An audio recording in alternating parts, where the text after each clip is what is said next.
ബഹുമാനപ്പെട്ട യൂസുഫ് നബി അലൈഹിസ്സലാം. യൂസുഫ് നബി അലൈഹിസ്സലാമിന്റെ സഹോദരങ്ങൾ 10 പേര് വൈകുന്നേരം ഇശാഇന്റെ സമയത്ത് കരഞ്ഞ് വല്ലാതെ വിഷമങ്ങൾ അറിയിച്ച് ഉപ്പാന്റെ അടുത്ത് വന്നിട്ട് പറഞ്ഞു, ഉപ്പാ, നമ്മുടെ സഹോദരനെ ചെന്നായ ഭക്ഷിച്ചു പോയി. ഇത് കണ്ടില്ലേ, ചോര കുപ്പായത്തിന് മുഴുവൻ. അപ്പൊ കുപ്പായ ഇങ്ങനെ നോക്കിയപ്പോ യാക്കൂബ് നബി അലൈഹി സ്വലാമിന് കുപ്പായ കണ്ടപ്പോ തന്നെ പിടുത്തം കിട്ടി. യാക്കൂബ് നബി അലൈഹി സ്വലാം ചോദിച്ചു, നല്ല ചെന്നായാണല്ലോ, നല്ല വക്രതയും വളവൊക്കെ ഉള്ള ചെന്നായാണ്, കീറാതെ കുപ്പായം അയച്ചെടുത്തിട്ട് എൻ്റെ മകന്റെ ബോഡി മാത്രം കൊണ്ടുപോയതാണോ എന്ന് ചോദിച്ചു. കാരണം പറയുന്ന കളവിനിടയിൽ കുപ്പായം കീറാൻ ഇവർ മറന്നുപോയി. കുപ്പായം അഴിച്ചു മാറ്റിയെടുത്തതാണ്. അഴിച്ചു മാറ്റിയെടുത്ത കുപ്പായത്തിന്റെ മുകളിലാണ് ആടിനെ അറുത്തിട്ട് അതിന്റെ രക്തം അവർ പുരട്ടിയത്. അപ്പൊ ഇത് സംഗതി മറന്നുപോയി, കളവല്ലേ പറയാനൊക്കെ ഒരുക്കുട്ടിയത്. അതിനിടയിൽ കുപ്പായം കീറാൻ മറന്നുപോയി.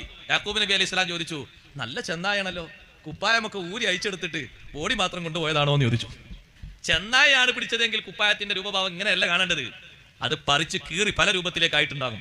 ഒരൊറ്റ ഭാഗവും ഈ കുപ്പായം കീറിയിട്ടില്ല, അത് അഴിച്ചെടുത്തതാണ്. അതുകൊണ്ട് യാക്കൂബ് നബി അലൈഹി സ്വലാമിന് കാര്യം മനസ്സിലായി. മഹാനവറുകൾ പറഞ്ഞു, വൽ സവ്വലത്തിലക്കും അംഫുസുക്കും അംറൻ ഫസബറുൻ ജമീൽ. നിങ്ങൾ പറയുന്നത് വിശ്വസിക്കാൻ ഞാൻ ആളല്ല. നിങ്ങളെ മനസ്സിൽ ചില കാര്യങ്ങളൊക്കെ പറയണമെന്ന് നിങ്ങൾ സംഘടിപ്പിച്ചു, അത് ഒരുക്കൂട്ടി വന്നത് നിങ്ങൾ പറഞ്ഞു, അത് നിങ്ങൾ ചെയ്തു, അത് എന്നോട് വന്ന് പറഞ്ഞു. ഫസബറുൻ ജമീൽ, നിങ്ങൾ ചെയ്തതിനും പറഞ്ഞതിനൊക്കെ എന്റെ പ്രതികരണം നല്ല ക്ഷമയാണ്. വല്ലാഹുൽ മുസ്തആനു അലാ മാ തസിഫൂൻ. നിങ്ങൾ പറഞ്ഞ കാര്യങ്ങളൊക്കെ ഞാൻ അള്ളാഹുവിനെ ഏൽപ്പിക്കുന്നു. കളവ് പിടിക്കപ്പെട്ടു പോയി.